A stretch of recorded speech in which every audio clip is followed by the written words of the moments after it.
Assalamualaikum warahmatullahi wabarakatuh. Jumpa lagi bersama saya di channel Horror Queen.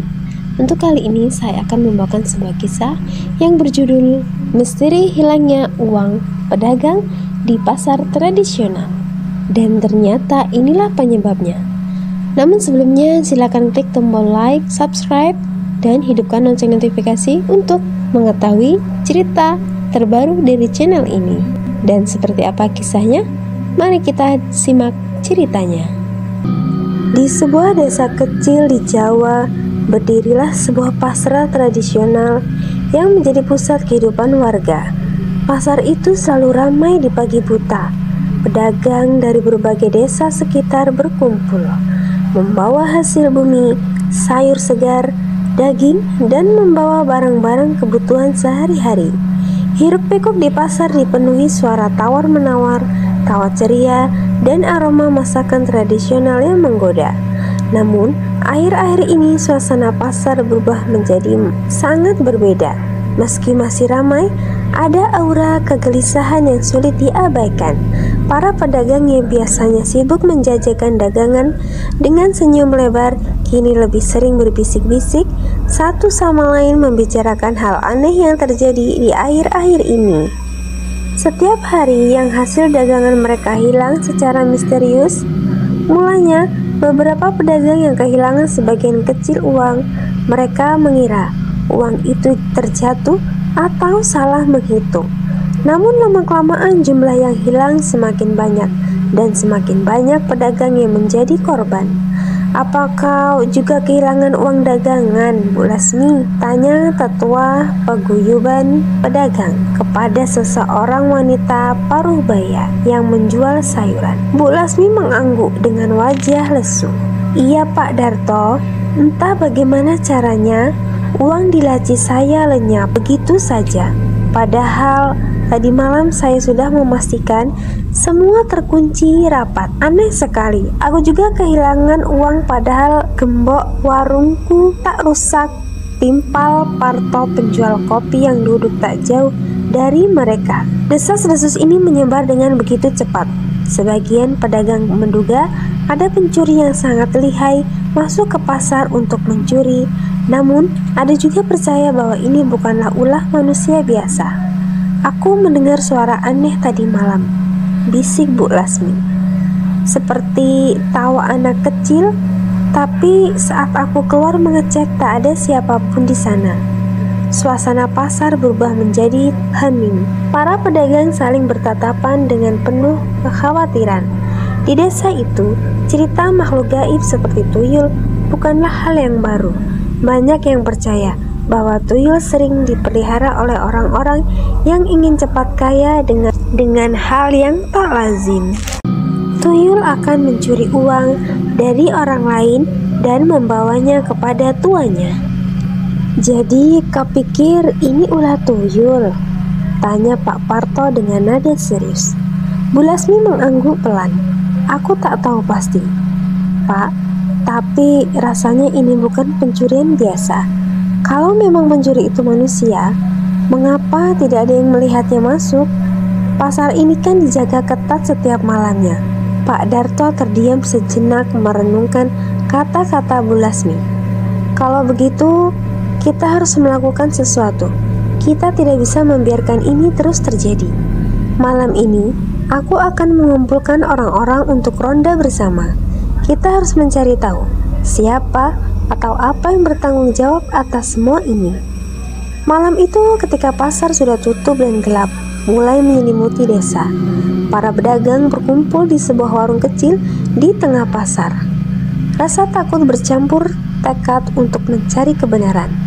Pasar yang biasanya riuh dengan suara manusia kini berubah menjadi tempat sunyi dan mencekam. Angin malam berhembus pelan, membawa suara gemerisik dedaunan di hutan di sekitar pasar. Sesekali terdengar suara binatang malam yang membuat suasana semakin menyeramkan. Di tengah keheningan itu, tiba-tiba terdengar suara anak kecil tertawa dari sudut pasar. Semua orang terdengar. Itu suara apa?" bisik Karto dengan wajah pucat. Pak Karto mengangkat tangannya memberi isyarat semua orang untuk tetap diam. Mereka berjalan perlahan menuju sumber suara berharap menemukan jawaban atas misteri yang menghantui mereka.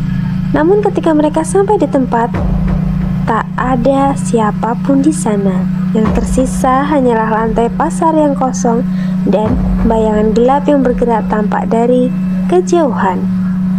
"Apa itu?" seru Bu Lasmi sambil menunjuk ke arah bayangan tersebut. Pak Parto mengarahkan senternya yang ditunjukkan Bu Lasmi, namun tidak ada apa-apa. Bayangan itu telah menghilang, yang tersisa hanyalah keheningan malam yang mencekam. Meskipun rasa takut merayapi dirinya, namun di dalam hati mereka, semua pedagang mulai menyadari satu hal yang dihadapi malam itu ini bukanlah hal yang biasa. Malam semakin larut dan rasa takut mulai menggerogoti para pedagang yang ikut ronda. Namun mereka tidak punya pilihan selain melanjutkan pencarian. Pak Darto sebagai tetua paguyuban pedagang memimpin rombongan dengan langkah hati-hati. Pak Darto adalah pria berusia sekitar 60 tahun. Tubuhnya sudah mulai renta, tetapi suaranya masih tegas dan penuh wibawa. Ia berdagang di pasar ini kurang lebih dari 3 dekade, dan para pedagang menghormatinya karena kebijaksanaannya sebagai seorang yang sering menengahi perselisihan. Seorang pedagang, Pak Darto dikenal sebagai orang yang jujur dan berani. Meski malam itu ada ketakutan terselip di matanya. Di sampingnya, Bu Lasmi berjalan dengan langkah kecil. Wanita parubaya ini adalah salah satu pedagang yang paling lama menetap di pasar. Ia menjual sayuran dari kebun sendiri. Namun malam itu sikapnya berubah menjadi kecemasan. Ia terus memegang tasbih kecil di tangannya sambil berdoa. "Kita harus mencarinya sampai tuntas, Pak Parto," katanya dengan suara bergetar. "Kalau ini benar-benar tuyul, maka kita butuh orang pintar untuk mengatasinya." Di belakang mereka, Karto, penjual kopi yang terkenal sok berani, kelihatan berbeda dari biasanya. Namun, di malam itu ia lebih banyak diam. Sesekali ia melirik bayangan gelap di sekitar pasar dengan wajah yang tegang. Dari ujung rombongan, Pak Suraji berjalan dengan tenang. Ia adalah pedagang ayam yang baru bergabung di pasar sekitar 1 tahun terakhir. Berbedanya dengan pedagang lain, Pak Suraji tidak banyak berbicara. Ia lebih sering membantu dengan tindakan daripada kata-kata. Ketika ada pedagang yang kesulitan, ia selalu sigap membantunya. Namun ada sesuatu yang berbeda dengan Pak Sukaji di malam itu.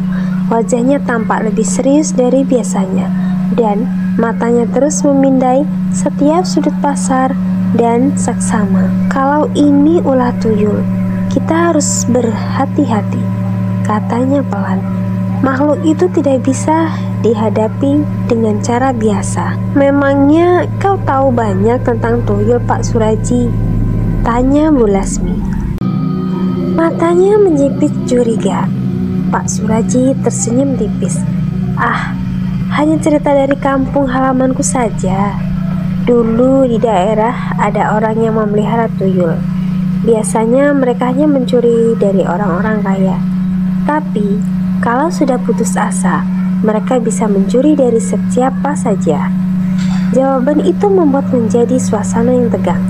Para pedagang saling berpandangan, mencoba mencari tahu apakah ada seseorang di antara mereka yang mencurigakan. Namun mereka tidak menemukan hal apapun yang aneh. Malam itu, sambil terus berjalan memeriksa setiap sudut pasar, para pedagang mulai sering berbagi cerita tentang kehidupan mereka. Pak Darto mulai berbicara tentang anaknya yang sudah dewasa dan tinggal di kota. "Saya hanya ingin terus menjaga pasar ini agar tetap ramai. Ini adalah sumber kehidupan banyak orang di desa," katanya dengan nada penuh harapan. Bu Lasmi menghela nafas panjang. "Saya hanya ingin menyekolahkan cucu-cucu saya.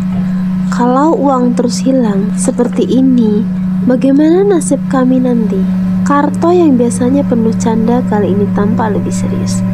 Saya baru buka warung kopi 3 bulan lalu. Kalau begitu terus, saya takut tidak bisa bertahan lama. Pak Suraji mendengarkan cerita mereka dengan saksama, tapi ia tak banyak bicara tentang dirinya sendiri. Ketika ia ditanya, ia hanya berkata, "Saya hanya ingin berdagang tenang dan bisa berdagang dengan jujur." Namun di balik ketenangannya ada hal yang disembunyikan oleh Pak Suraji. Setiap kalau orang menyebut kata tuyul, matanya tampak sedikit gelisah. Meskipun ia berusaha keras untuk tidak menunjukkannya. Ketika mereka sampai di sudut pasar yang jarang dilewati orang, tiba-tiba angin kencang bertiup. Suara berisik terdengar di tumpukan karung di pojok ruangan. Semua orang berhenti berjalan. "Ada apa di sana?" bisik Bu Lasmi dengan suara pelan. Pak Darto mengarahkan senternya ke arah tumpukan karung itu. Saat saya menyentuh bagian bawah, terlihat sesuatu yang bergerak cepat, seperti bayangan kecil yang berlari. "Itu dia!" seru Karto dengan panik. Desas-desus tentang jejak anak kecil dan tawa semakin menyebar. Banyak yang menduga bahwa salah satu di antara mereka ada yang memelihara makhluk itu. "Aku mendengar dari tetangga, tuyul disembunyikan di dalam sebuah kendi atau di suatu boneka," kata salah satu pedagang. Bu Lasmi yang sembari tadi melirik Pak Suraji yang semakin lama semakin mencurigakan. "Kalau memang ulah tuyul, kita harus memiliki bukti nyata sebelum menuduh seseorang," ujar Pak Darto menengahi. Malam berikutnya, para pedagang menyebar tepung di depan kios-kios mereka, berharap jejak kaki kecil itu akan muncul lagi. Selain itu, mereka menyembunyikan diri di balik kios masing-masing menuju dengan waspada. Pak Suraji seperti biasa ikut membantu dengan penuh semangat.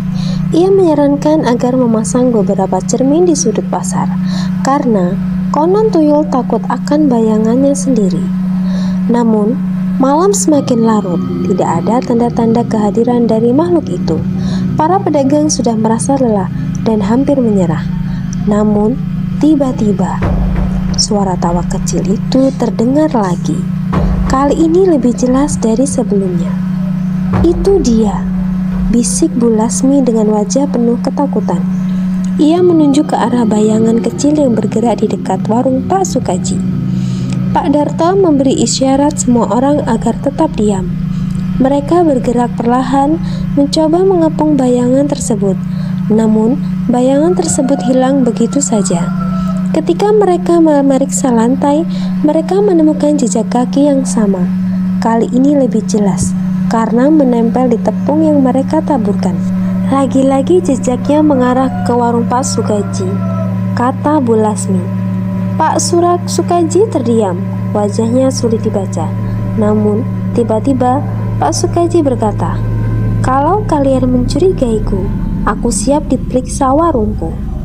Pak Darto yang tampak bijaksana tampak ragu. "Baiklah, kita akan memeriksa warungnya, tapi hanya untuk memastikan. Kita tidak boleh menuduh siapapun." Namun, ketika warung Pak Sukaji diperiksa, inilah yang menjadi awal kecurigaan. Awalnya tidak ada tanda apapun, semua penuh dengan barang dagangan. Namun, ketika mereka membuka laci tua yang terlihat sedikit berdebu, mereka menemukan sesuatu yang tak biasa. Di dalam laci, terdapat sebuah kendi kecil dengan ukiran aneh di pinggirnya. Pak Sukaji yang melihat mulai terlihat gugup. "Ini kendi untuk apa, Pak Sukaji?" tanya Bu Lasmi. Pak Sukaji hanya menjawab, "Itu hanya kendi biasa, tidak untuk apa-apa kok." Suasana pun menjadi tegang. Pak Darto meminta Pak Sukaji mulai meminta untuk Pak Sukaji menjelaskan mengenai hal kendi tersebut. Pak Sukaji akhirnya mengambil kendi tersebut dan memeluknya erat seolah-olah kendi itu sangat berharga baginya. Akhirnya, Pak Sukaji mengakui bahwa kendi itu memang bukan kendi biasa dan mulai menceritakan asal-usul mula dari kendi tersebut. Ia menjelaskan bahwa di beberapa tahun lalu, ia sangat terjatuh miskin, kehilangan semuanya, bahkan sanak keluarga. Kendi itu hanya untuk bertahan hidup. Namun, semua pedagang mulai bertatapan dan tidak mempercayai hal ini. Awal mulai berdagang, Pak Suraji membawa kendi ke warungnya. Tuyul itu tidak akan mencuri tanpa perintahnya. Namun, tuyul itu sangat kuat, sehingga tuyul itu mencuri tanpa perintahnya. Pak Sukaji pun mengakui kesalahannya dan berkata, jika para pedagang menginginkan Pak Sukaji pergi, maka ia akan pergi. Namun Bu Lasmi berkata, jika engkau benar-benar ingin berubah dan tetap di pasar ini, maka tuyul itu harus segera dikembalikan ke asalnya. Pak Sukaji pun setuju dan berjanji akan mengembalikan tuyul itu ke asalnya.